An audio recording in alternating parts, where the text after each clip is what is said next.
There's more fallout coming from comedians being attacked on stage. The most recent, of course, Dave Chappelle was at the Hollywood Bowl and the gentleman ran up there with a weapon and tried to get to him, eventually got beaten down and taken away. A lot of fallout comes from that. In this case, Sean Hannity says, you know what? I wish somebody would. You're gonna love this. Let's just watch. Let's go. I have said to people, and they think Hannity doesn't know what the hell he's talking about when it comes to martial arts.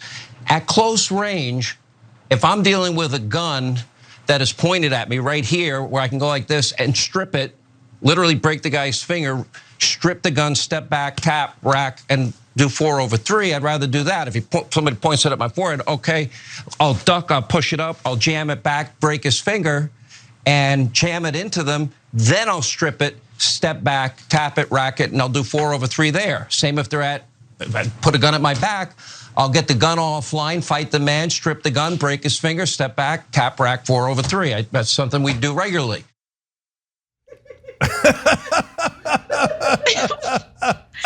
I wish we had videos of the tactical survival guy that went viral last year, where he's holding a gun to the back of the head and grab it and pull around. This is who Sean Hannity has been watching, and apparently he's been getting his survival tactics from that. But it's not the first time. This guy's a Krav Maga. He's one of those things are called. Okay, before you go to the next video, can I just say, look, I didn't. We were talking about this in the production meeting, and I think this was an interesting story. Okay, he's a fake tough guy, blah blah blah. But you know, a lot of people do that. Okay, but then I saw the video. I was like, come on, that's too fun. Then I crack, I tap it, I tap, crack, 4/3, 8/7, and then I do open up the bottle and I drink it, and then 12/13, and tap, crack. Like, dude, I got it. You've been working out. I got it. You're such a goofball. Tap it, racket, put it in my packet. I got a pocket in my rocket. I got a rocket. No wait, rocket in my pocket. And then I break his finger. He's always breaking the finger. There's always a broken finger. As long as you snap fingers. But he did have this say to Dana White as well, as you know, of UFC fame, and maybe he could assess his skill. Watch. My staff apparently sent you some of my training videos. I've been doing this now 7 years. And I do it 4 or 5 days. You're laughing. That's not a good sign if you're laughing at some of the videos. I'm not laughing. I'm smiling. I love it. No, I love it. Listen, when I was growing up, your parents would put you in karate or taekwondo, and that's the martial art that people took. This is the new martial art that people are training in all over the world. I think it's great that you do it. It's one of the best things you could do for yourself, your wife, your kids. I love it. And by the way, it's a combination of Krav, Brazilian Jiu-Jitsu, Kempo, boxing, but I do a lot of situational training. Obviously, there are some people, Dana, this may shock you, that hate me. As you can see, the only purpose for that is to try and get him to be impressed by him, not because he's actually wanting to have these skills to be used in real life situations. Again, he was concerned, oh no, you're laughing at me, that's a bad sign because I was really hoping to impress you. He did this also with Dan Crenshaw. One more, this is great. By the way, Dan, you made the big mistake. You told me your weakness because you've lifted so much. I'd say my mixed martial arts, Krav, Brazilian Jiu-Jitsu, which you showed this morning, Kempo, boxing, street fighting, blade, knife, firearm training that I go through, I know your weakness. So you're in trouble. Yeah, I know, I did. I'm sorry, that's actually Dan Gambagino that he was talking to, not Dan Crawford. 4/3, guys, 4/3, okay? Break the finger. Okay, guys, look, again, bravado, I've been there, okay? But the dude actually believes it, and that's actually a little dangerous. Like, you should never fight in the streets, that's crazy, okay? And by the way, everybody's got guns, and this crazy guy who bum rushed Dave Chappelle had a fake gun, but he had a real switchblade inside the gun, so they could have been really terrible. And by the way, we talked about yesterday how prosecutors got to send that man to prison. That's crazy that they're classifying it a misdemeanor, not a felony. But Sean, don't get into a fight in the real world. That's nuts, man. Because you saw that video where he's taking the gun away. Dude, if you try to take somebody's gun away, you know what's gonna happen? 9 out of 10 times you're gonna get shot, okay? Because number one, they're not gonna be that close to you. You're gonna be like inching towards them to try to 4/3 and crack and tap, right? And second of all, Kyla, I'll just give you a quick story and then I'll hand it over to you. when I was a kid, I thought just like Hannity did, right? And I had this cute little thing back in the day. It's like a switchblade. It isn't a switchblade. A comb would come out, right? And it was like out of like West Side Story or something. And then a little comb, a thin comb would come out. And so I was like, okay. I said to my sister, okay, you take the fake knife and you try to stab me with it, and let me see if I can 4/3. Okay. I still don't know what that is. I have no idea. Nobody knows what 4/3 means. Okay. So let me see if I can divide 8 by 7. Let's see what happens. Okay. And so my sister, she's older than me, but she's not a trained fighter. So she came at me like this, and I was like, "Wow, stick to that," and I broke her finger. I'm kidding. I didn't break her finger. I'm kidding. But I took the knife away from her. Okay. And then I felt like Sean Hannity, like tap, rocket, pocket. Okay. So then I give it to my best friend, Khan, and I'm like, all right, here, try the same thing. You try to stab me and I'll try to take the knife away. And this is what he did. Okay, I was like, because real criminals don't come at you like this with their knife or their gun. Okay, they actually, the minute you go for their gun, they just pull the trigger and you're dead. So don't do that. Don't listen to Sean Hannity, Kyla. I think you mentioned a really good point. Like, you did this when you were a child. And it's like these guys are living in like these childhood fantasies. Like they really want to beat somebody up. And like they could never really take someone on the street.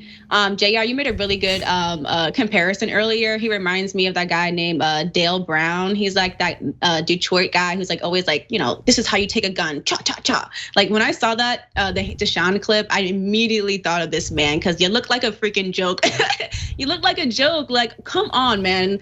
Who's believing that? I mean, maybe his, all his viewers are brainwashed. They're all like, full masculine, toxic masculinity guys, So I'm sure they're all sharing those type of fantasies among themselves. But like, you only hear this stuff from like children and incels, right? They have to prove themselves, and a lot of times to themselves is what they have to prove. Because you talk about there's a children aspect to it. He's still the little kid somewhere inside who hasn't proven himself. Got beat up one time and is like, I got to get back at whoever it is. I'm gonna find Will from 2nd grade. And I'm gonna beat his ass.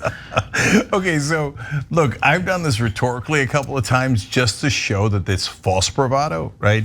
So Michael Smirkonish back in the day, and now he's got a new racket. His new racket is I'm independent. I can't tell who's right or wrong. Like CNN's like, oh, I love it. You're totally confused. Okay, let's put him on air. Okay. So, but back in the day, Smirkonish was more conservative, and he used to always talk about the wussification of America. Like, oh, you liberals, you're a bunch of wussies. So I say, hey, Michael, I'm happy to debate you. I wrote a blog. I'm happy to debate you. Or since you're accusing me and everybody else of being wussies, we could, in an organized way, get in the octagon or whatever, and we can settle it that way. He literally cried to mommy. Okay, not literally because Ariana Huffington is not exactly his mommy, but there was Huffington Post. We used to both write there. So he immediately called Ariana and was like, oh, dude, you wrote about how we were wussies. That's why I made the rhetorical point. And then you proved my point by literally crying about it. Okay, so now Rogan didn't cry over it, but I did the same thing with Rogan, right? And but his followers, though, they love that because they take it seriously. They take it like they're ready for a fight. Look, sometimes fights happen. Like Alex Jones came on our set. You saw, I mean, when it happens, I don't shy away from it. I'm right here, okay? Now, but I don't look forward to it. I don't invite it. I don't want it, okay? I'm not trying to prove myself, but the guy's in my face. I'm not gonna run from it, but that's totally different. You should never step to someone, don't get involved in actual street violence, that's nuts, okay? But when I said it about Rogan, all his fans were like, oh no, he's gonna kick your ass. Tap, rocket, 3/4, 8/8. Come on, let's go. They got excited. I knew they were gonna get super excited about it, and they did. So did he kick your ass? So by the way, Hannity's getting real training. So if Hannity gets in an organized way, whatever, ring, octagon, etc., with a person about his age that isn't trained, he's more likely to win. Mm-hmm. If he's trying to take a gun away in the streets of New York, he's not going to win. He might 1 or 2 out of 10 times, but the other 8 out of 10 times he's dead. So that's why it's a terrible idea. Don't do it, okay? And so, and no, Rogan hasn't stepped up to me. You know why? Because he's a wussy. I'm really invested in what kind of scenarios like Sean Hannity be like having for himself. Like, is it like a bunch of liberals just running at him? He's just like, taking them out one by one. Like, Totally. It's the fantasy. No, what was cut off in one of those clips, because I remember this from back then. He said, now I don't know if you guys know this, but a lot of people don't like me. And he's expecting someone eventually to run up on him, and he's preparing himself for that. Yeah. He's so ready for that day, so ready. He's like, I'm gonna get my throwing stars out and my jiu-jitsu moves. I'm ready for it. Yeah, and look, I've been tested in two different ways in a sense over the last decade or so. So a guy broke into my house. So like when Alex Jones steps up, like that's, okay, I don't think he has a gun at the Republican National Convention. I hope he didn't bring a knife or a gun or something, right? And so I'm not gonna back away from a guy who's invading our space, etc.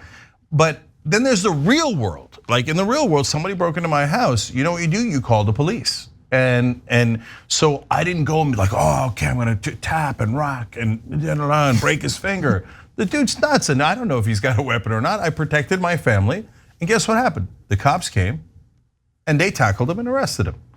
Okay, that's what you do. You don't go try to be a weirdo hero and get yourself killed. It doesn't matter if you're right wing or left wing. Don't do it. Be safe. Like the training's good. I'm glad Hannity's getting trained, and Rogan is super trained. Like he trains on this stuff all the time, and that's good because at a minimum, that makes you healthier and make you more likely to live longer. What's going to make you less likely to live longer is trying to crack tap 3/4 in the streets. Okay. I remember when that happened with you in your house, and there was a few times where I would 3/4. Maybe 4/3. 3/4. At least I would attempt to, just because it freaks me out a little bit too much. We've told the stories, or I was barking at someone that I thought was in my house, and it's a matter of putting them in a position where they don't want to be there. But more so before the fight, No, look, I get it, and most people, I wouldn't criticize you at all. If somebody comes into your house, you shoot them. I get it, right? My kids are in the house, totally get it, right? I didn't do that, and you know what happened? The guy had a drug problem, okay? And by the way, I mean, I don't know the race matters at all, but like a rando white guy who just was like had taken the wrong drugs, okay? And he was banging on the reason the cops were able to come is because he's banging on the door, he's doing weirdo things, and somehow he got past the like our gate, etc. It's not a gated community, just like our backyard. And then he finally broke into the house. If I had a gun, I'm within my rights to kill him. Except I didn't kill him, and he's alive now. I'd much rather have him be alive than dead. He made a terrible mistake that day, and it was super scary for us. But I'm glad he's not dead. And for that, they'd probably call me a wussy. I'm proud that he's alive. I'm happy it worked out that way too. Yeah. I'm not telling you to take chances. Everybody do whatever you're comfortable with, but do not invite violence and conflict. It's a terrible idea. Hey everyone, as you all know, coronavirus has been pretty devastating for people's personal finances. The inaction in Congress, or the very little relief that was provided by Congress, unfortunately didn't do much to help small businesses that were really, really hurt by being forced to shut down in order to slow the spread of coronavirus. There are 100,000 small businesses that have been closed since the pandemic began. Some of you might feel helpless, but luckily there's this wonderful initiative known as the COVID Rescue Fund. So all you need to do is go to covidrescuefund.org and you'll learn more about how you can donate or how you can vote and promote your favorite small business. And really the whole point here is to offer generous grants to help these small businesses. The COVID Rescue Fund crowdsources up to $100,000 for each individual grant. So we're not talking about a small amount of money. I've seen small businesses in my community shut down, and these are small businesses where I had relationships with the owners, and to watch them lose everything that they've worked so hard for has been absolutely heartbreaking. I really wanted to do something then, and I'm happy to see that there's an initiative that could help people get involved now. Go to covidrescuefund.org and donate. Let's come together and bring back as many small businesses as possible.